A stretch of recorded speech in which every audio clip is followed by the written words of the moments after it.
Bismillahirrahmanirrahim. Assalamualaikum warahmatullahi wabarakatuh. Alhamdulillah wassalamu ala Rasulillah wa ala alihi wa sahbihi wa man wala amma ba'du. Pemirsa Markas Inayah dimanapun Anda berada, Rasulullah Shallallahu alaihi wasallam mengatakan, "Man qama ramadhana imanan wa ihtisaban, ghufira lahu ma taqaddama min dhanbi." Barang siapa yang menegakkan salat malam pada malam-malam bulan Ramadan, satu dengan penuh keimanan, dua, ihtisaban mengharapkan pahala dari Allah Subhanahu wa taala, maka akan diampuni segala dosanya yang telah berlalu. Siapa di antara kita yang tidak menginginkan keutamaan ini? Keutamaan yang begitu agung, janji ampunan di sisi Allah Subhanahu wa taala. Setiap kita yang memasuki bulan Ramadan berharap ketika kita melewati masa-masa Ramadan ini, kita keluar seakan-akan kita dilahirkan kembali dari perut ibu kita dengan saldo dosa dan kesalahan nol di sisi Allah Subhanahu wa taala. Hadis tadi mengisyaratkan kepada kita bahwasanya ada dua syarat yang harus dipenuhi ketika kita melaksanakan qiyam Ramadan, melaksanakan salat tarawih, salat malam pada malam-malam di bulan Ramadan. Yang pertama adalah harus dilakukan dengan penuh keimanan. Maksudnya meyakini bahwasanya Allah Subhanahu wa taala akan memberikan pahala bagi kita. Yang kedua, meyakini keutamaan yang Allah janjikan kepada kita. Meyakini bahwasanya hadis itu benar, bahwasanya Allah Subhanahu wa taala akan menghapus segala macam dosa yang telah berlalu dari kehidupan kita apabila kita melakukan salat tarawih atau salat-salat malam lainnya pada bulan Ramadan. Dan yang kedua, syarat yang kedua adalah kita harus melakukannya dengan mengharapkan pahala di sisi Allah Subhanahu wa taala. Artinya, harus diniatkan ikhlas karena Allah Subhanahu wa taala, bukan karena yang lainnya. Nah, dengan inilah ya, mudah-mudahan Allah Subhanahu wa taala menjadikan kita benar-benar lolos dari madrasah Ramadan ini dengan saldo kesalahan kita nol di sisi Allah Subhanahu wa taala. Namun, ya kita tahu bersama pelaksanaan ibadah di bulan Ramadan itu susah gampang dan gampang-gampang susah. Kita katakan dia sesuatu yang sulit karena banyak sekali tantangan yang harus kita lewati. Apalagi pada saat kita melaksanakan sholat tarawih, mulai dari ngantuk, bosan, ya sampai digigit nyamuk pada saat kita melaksanakan ibadah tersebut. Kita katakan ibadah itu adalah ibadah yang gampang, kenapa? Bukan sombong, tapi kita lihat bahwasanya ada kok orang-orang soleh di tengah-tengah masyarakat kita yang bisa melakukannya, istiqomah 30 malam mengerjakannya. Ya. Ada juga orang-orang sebelum kita yang memang sudah terkenal di buku-buku para ulama, kita dengarkan bahwasanya mereka menjaga qiyamul lail, entah pada saat Ramadan, di luar bulan Ramadan juga. Salat tarawih yang kita lakukan pada saat bulan Ramadan ini adalah tantangan bagi kita. Oleh karenanya, pada hari ini insya Allah kita akan membahas kiat-kiat yang insya Allah yang akan bermanfaat buat saya, buat Anda, buat semua yang mendengarkan. Mudah-mudahan kiat-kiat ini bisa menjadikan tarawih kita semakin bermakna dan semakin lezat. Saya akan bagi dua kiat-kiat tersebut. Kiat yang pertama, kiat-kiat fisik, persiapan fisik yang harus dilakukan oleh seorang muslim apabila ingin melaksanakan sholat tarawih. Yang kedua adalah kiat-kiat yang berkaitan dengan hati, dan ini yang akan menjadi poin yang cukup panjang yang akan kita bahas. Baik, kita bahas yang pertama dulu. Kiat-kiat apa saja yang harus dilakukan oleh seorang muslim, seorang mukmin yang ingin melaksanakan sholat tarawih? Ini saya ambil dari kitab Mukhtasar Minhajul Qasidin karangan Syekh Ahmad bin Abdurrahman ibn Qudamah al-Maqdisi rahimahullah ta'ala. Di antara kiat-kiat fisik yang harus disiapkan ketika kita ingin melaksanakan sholat tarawih adalah yang pertama, tidak terlalu banyak makan pada saat kita berbuka puasa. Dan juga menjelang salat tarawih. Sebagian ulama mengatakan, la ta'kulu kathiran, fatashrabu kathiran, fatanamu kathiran, fatakhsaru kathiran. Jangan makan terlalu banyak, kata mereka. Apabila makan terlalu banyak, maka minum akan banyak. Apabila minum banyak, maka akan mengantuk dan tidurnya banyak. Dan apabila banyak tidur, maka akan banyak rugi. Inilah yang dikatakan oleh para ulama kita. Dan ketika mungkin kita semua sudah mencoba dalam keseharian kita beberapa waktu yang telah berlalu, apabila banyak makan, pada saat kita berbuka puasa, pada saat kita menjelang melaksanakan ibadah sholat tarawih, maka badan kita akan lemah, lemas, ya, dan akan tidak semangat untuk melaksanakan sholat tarawih. Oleh karenanya hindari makan terlalu banyak, secukupnya saja yang cukup bagi kita. Apabila mungkin harus makan sampai kenyang, maka mungkin bisa mengikuti kenyang syar'inya Rasulullah SAW, thuluthun li ta'amihi wa thuluthun li syarabihi wa thuluthun li nafasihi. Sepertiga untuk makanannya, sepertiga untuk minumannya, dan sepertiga yang lainnya untuk nafasnya. Baik, itu tips yang pertama terkait dengan persiapan fisik. Yang kedua adalah memakan makanan yang bisa menguatkan tubuh kita pada saat kita melakukan ibadah sholat tarawih, namun tidak menjadikan kita terlalu kekenyangan. Artinya kita butuh makanan yang mengandung energi yang cukup tinggi, seperti kurma misalnya, atau makanan lainnya, ya, yang porsinya kecil namun energi yang dihasilkan itu banyak dan cukup untuk melaksanakan ibadah. Kemudian yang ketiga adalah tidak terlalu kelelahan di siang hari di bulan Ramadan. Bekerja terlalu keras, terlalu sibuk di siang hari, dan lain sebagainya akan sangat mengganggu ibadah malam kita di bulan Ramadan. Tips yang keempat adalah melakukan qailulah, yaitu rehat siang sejenak walaupun tidak tidur. Dan ini akan sangat membantu kita untuk melaksanakan ibadah pada malam hari di bulan Ramadan. Ini 4 tips ya terkait dengan persiapan fisik kita untuk menyambut salat tarawih. Apabila ada tips-tips lainnya yang belum saya sebutkan dari pengalaman Anda atau pemirsa yang lainnya, silahkan dituliskan di kolom komentar. Baik. Kemudian saya akan beralih pada bagian yang kedua, tips-tips atau kiat-kiat yang perlu kita perhatikan untuk mempersiapkan hati kita melaksanakan ibadah salat tarawih guna menghasilkan atau mendapatkan salat tarawih yang betul-betul bermakna dan berkesan dalam kehidupan kita. Yang pertama, kita tahu bersama, dan ini nasihat untuk saya, untuk semuanya, ikhlas kepada Allah Subhanahu wa Ta'ala dalam beramal soleh, dalam melaksanakan ibadah salat tarawih. Keikhlasan ini akan mengundang taufik dari Allah Subhanahu wa Ta'ala, akan mengundang keberkahan di sisi Allah Subhanahu wa Ta'ala. Amalan apapun itu, besar, kecil, banyak, dan sedikit, apabila dipenuhi dengan keikhlasan, maka dia akan berberkah dan akan mendatangkan faedah bagi orang yang melakukannya, bahkan bagi orang lain. Ya, oleh karena itu penting untuk memperhatikan keikhlasan dalam setiap amalan kita, terutama dalam ibadah salat tarawih kita. Ibnu Qayyim dalam kitab beliau Al-Fawaid mengatakan, al-amalu bila ikhlasin walaktida'in ka musafirin yamla'u jarabahu ramlan yathquluhu wa la yanfa'uh. Ya, orang yang mengamalkan satu amalan dan dia lelah mengerjakannya tanpa keikhlasan, orang ini ibarat seorang musafir yang bepergian jauh, puluhan bahkan ratusan kilometer berjalan kaki sambil membawa sekantong, 2 kantong, mengisi tasnya dengan pasir. Ya, jadi bejananya dia isi dengan pasir, kemudian juga kantongnya dia isi dengan pasir, tas dan ranselnya dia isi dengan pasir, kemudian ia bawa bepergian jauh. Yadhkuruhu, kata Ibnu Qayyim, memberatkan ia, wala yanfa'uhu, dan tidak memberikan manfaat bagi dirinya sama sekali.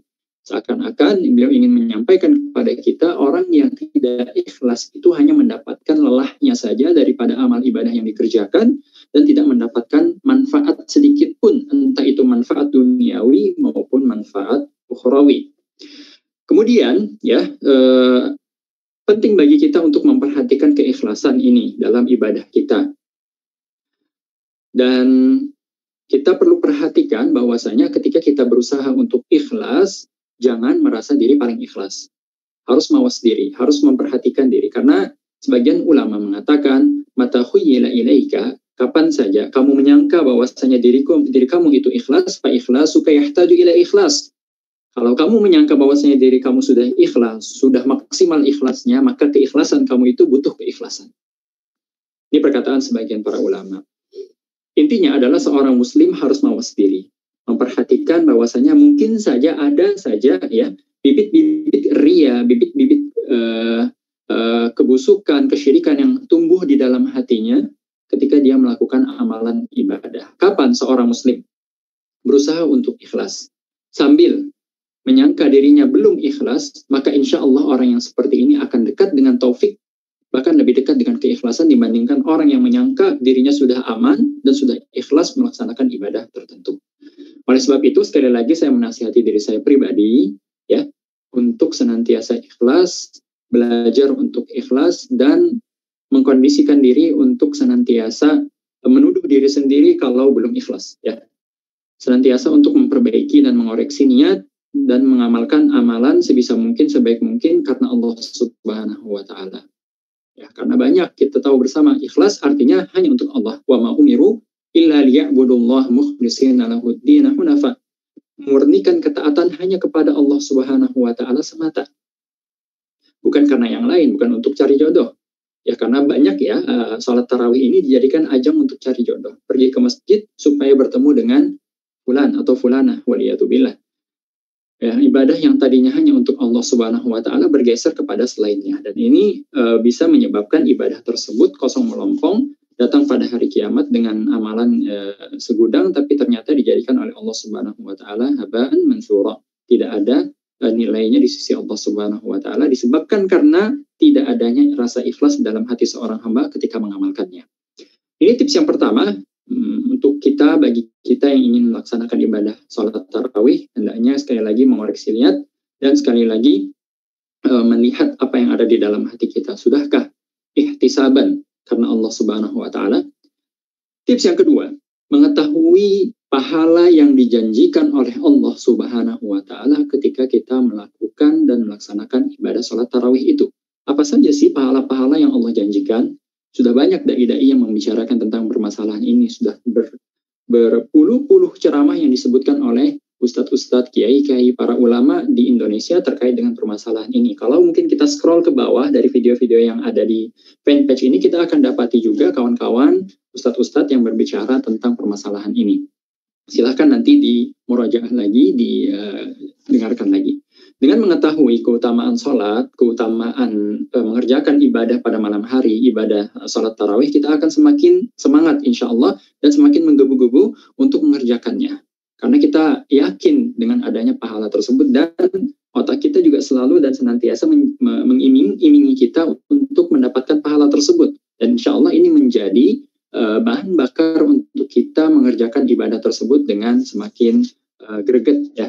Kemudian yang ketiga, yang perlu untuk diperhatikan, tips yang ketiga bagi orang yang ingin mengerjakan ibadah sholat tarawih supaya lebih bermakna, memperhatikan dirinya jangan sampai jatuh ke dalam dosa di siang hari. Tidak melakukan maksiat, mata, telinga, anggota tubuh yang lainnya, dan lisan pada saat dia berpuasa. Karena sejatinya puasa itu bukan hanya menahan diri dari makan dan minum. Bukan hanya itu. Puasa sejatinya adalah menahan diri dari segala sesuatu yang Allah Subhanahu wa Ta'ala haramkan. Logikanya begini, kalau makan dan minum yang mana makan dan minum itu adalah sesuatu yang halal, diharamkan oleh Allah Subhanahu wa Ta'ala dikonsumsi pada saat seorang muslim berpuasa, ya, apakah lagi sesuatu yang memang sebelum bulan puasa adalah sesuatu yang haram? Maka hendaknya seorang muslim menjaga dirinya dari perbuatan maksiat, perbuatan dosa, dan inilah menjadi sebab seseorang dibantu, ditolong oleh Allah Subhanahu wa Ta'ala untuk melakukan ketaatan di malam harinya. Sufyan Ats-Tsauri mengatakan, hurimtu qiyamal laili khamsata ashhurin bidzambin adnabtuhu. Beliau mengatakan, pengalaman beliau, aku tidak bisa melakukan ibadah sholat malam selama 5 bulan berturut-turut disebabkan satu dosa yang aku kerjakan. Kalau kita melihat diri kita, wah, sudah berapa dosa yang dilakukan. Para ulama zaman dulu, ya, mengetahui sebab-sebab penurunan keimanan pada diri mereka karena dosanya sedikit. Jadi mereka tahu, oh, saya ini kayaknya kurang ibadah karena dosa ini. Ya, bisa dihitung dosanya. Sementara Allahul Musta'an, saya berbicara tentang diri saya sendiri, kalau misalnya melakukan terjadi penurunan amal ibadah, kadang kita tidak tahu lagi sudah dosa yang mana yang menyebabkan penurunan amal ibadah ini. Oleh karena itu, sekali lagi kita ambil pelajaran dari yang beliau sebutkan tadi, Sufyan Ats-Tsauri tadi mengatakan hal tersebut. Dan pelajaran dari situ, kita hendaknya berusaha untuk meninggalkan segala macam dosa yang ada di hadapan kita pada saat kita berpuasa. Niscaya dengan itu, hati kita akan hidup dan insya Allah Allah akan menolong seorang hamba yang melakukannya, yang meninggalkan dosa, untuk melakukan ibadah-ibadah amalan soleh di malam harinya dengan lebih efektif dan lebih produktif. Baik, ini yang tips yang ketiga. Tips yang keempat, seorang yang mengerjakan amalan ibadah apapun itu hendaknya menghadirkan bahwasanya Allah Subhanahu wa Ta'ala tengah memperhatikan ia pada saat ia melaksanakan ibadah. Terutama pada saat kita qiyamul lail atau salat tarawih.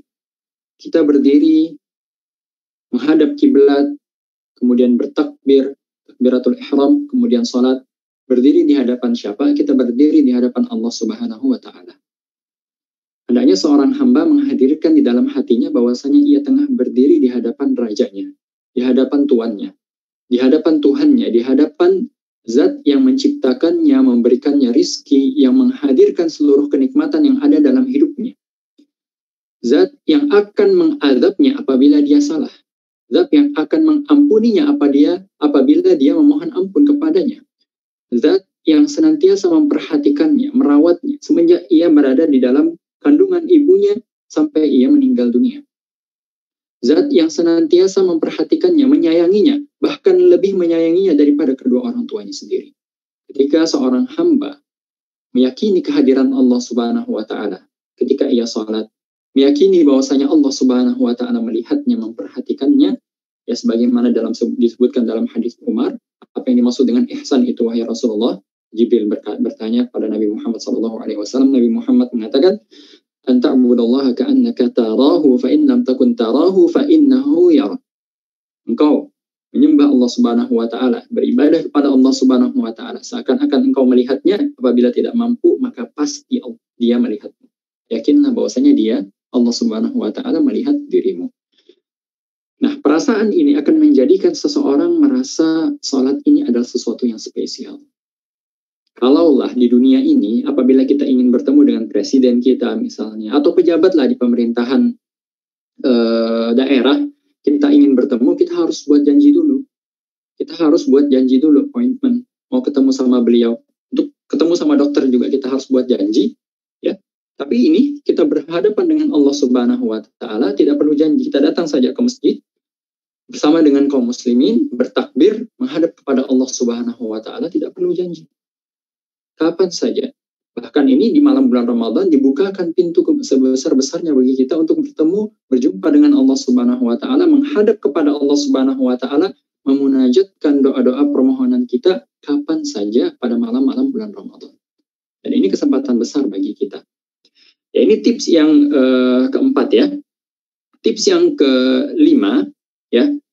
Hendaknya kita menghayati setiap bacaan-bacaan yang kita baca pada saat kita salat. Contoh adalah takbiratul ihram. Allahu Akbar. Ya, ini kita sebutkan berkali-kali.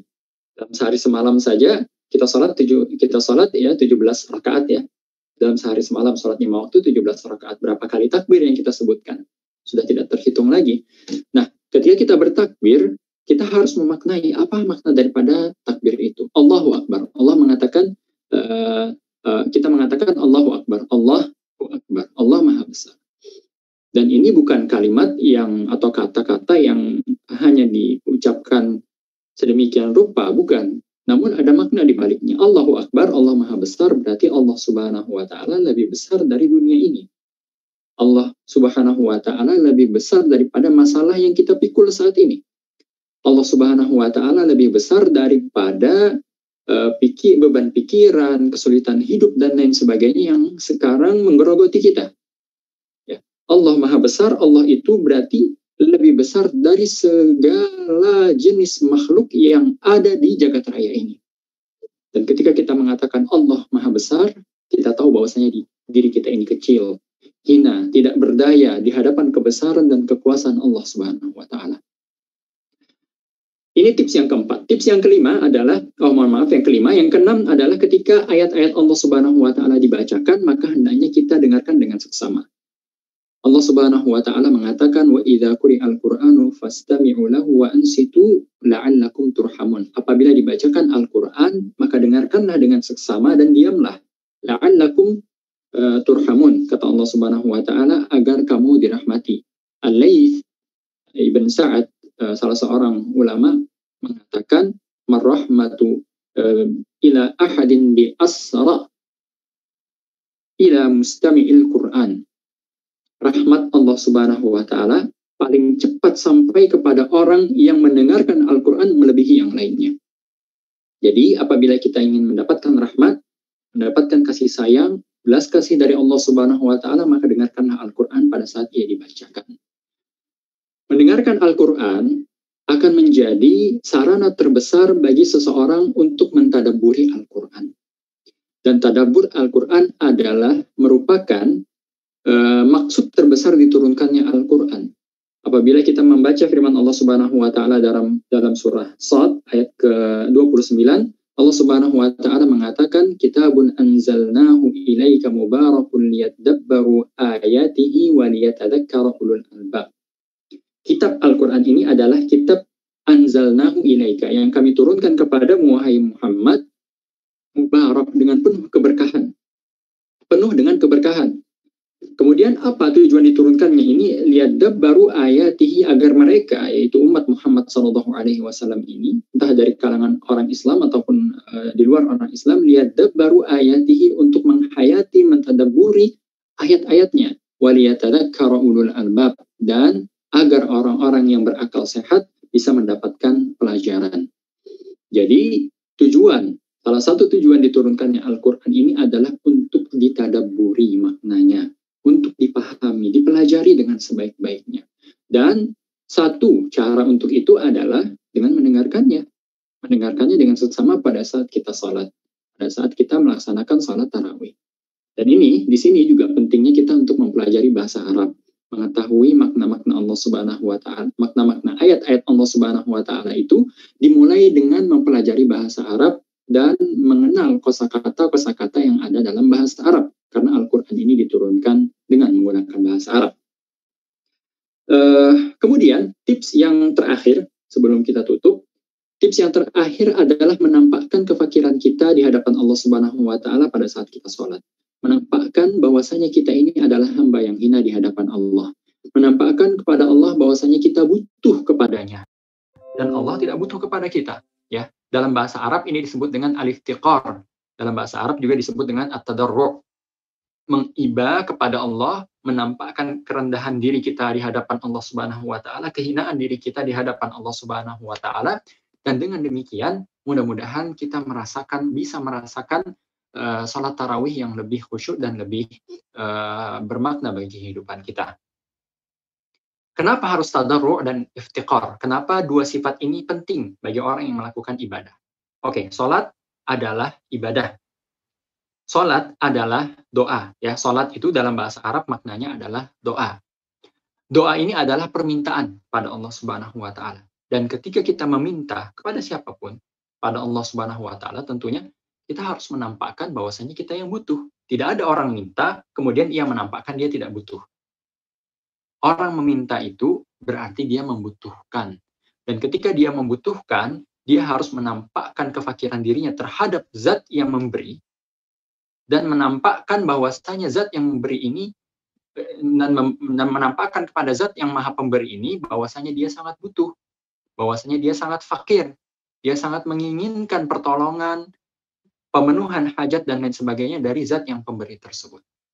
Oleh karenanya, ya, ini adalah ruh. Sebagian ulama mengatakan ruh daripada ibadah itu adalah menampakkan tadarru', menampakkan kefakiran diri, menampakkan pengibaan diri kita, penghinaan diri kita, kehinaan diri kita di hadapan Allah Subhanahu wa taala.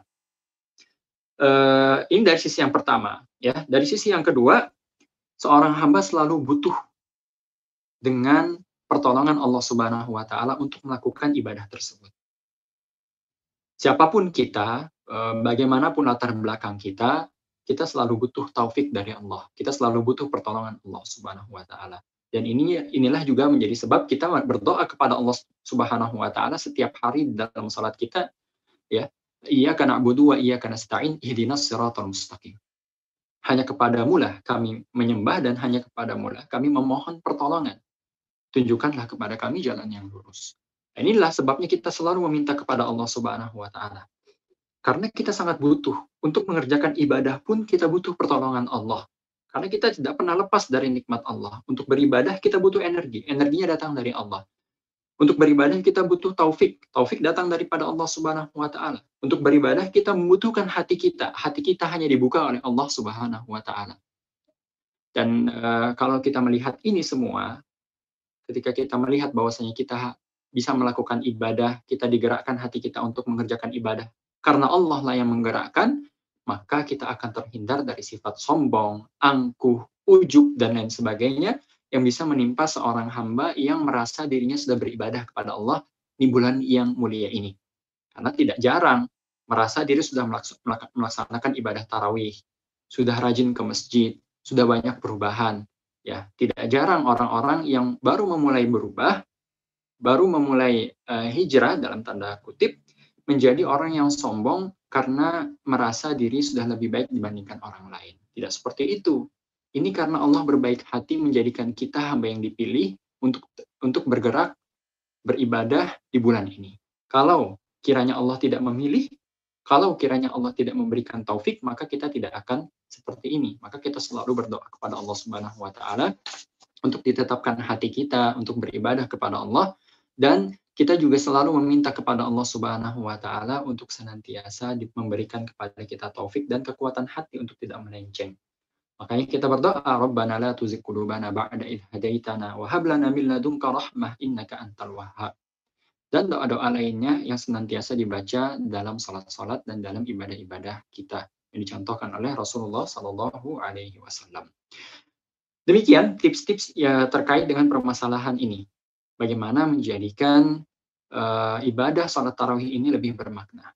Apabila ada tips-tips lainnya yang mungkin pernah dicoba oleh kawan-kawan sekalian, pemirsa sekalian, silahkan ditulis di kolom komentar untuk memperkaya materi yang kita bahas pada kesempatan kali ini.